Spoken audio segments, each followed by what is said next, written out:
qəbirstanlığı çəkməzdir. Əsasən deyirlər. Amma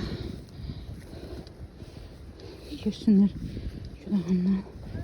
Yəni göstərmək istəyirəm ki, burada əməlli başlı böyük yaşayış məskan olubdur. Bunlar da hamısı baş daşlarıdır. Hamısı baş daşlarıdır. Üstündə hələ yazılı bir şey görməmişik. Ancaq daş. Aha, yazılı gördüm nəsə. Nəsə yazılı gördüm.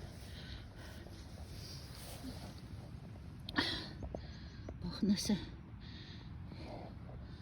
Orada pəncər şəklinə oxşayan bir şey gördüm. Burada da yəqin nəsə yazıblar, nəsə var. Ərəb dilində. Burada da nəsə simvollar var. Bax, o düzlaşa baxım görüm. Orada nəsə yazılıb.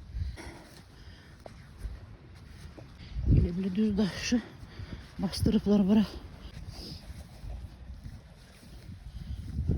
Bax, nəsə burada yazılı var.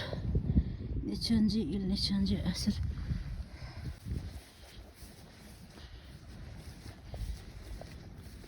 Çox gözəl yerlərdi bura. Allah rəhmət eləsin sizə, ölülər. Çoxdandan doğulmuşsuz yəqin. Çoxdandan o dünyazı bu dünyaya dəyişmişsiniz ucu. Bu da kənd.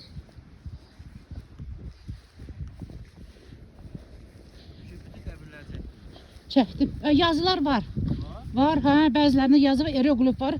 Xəncəl də gördüm, 2 dənə xəncəl.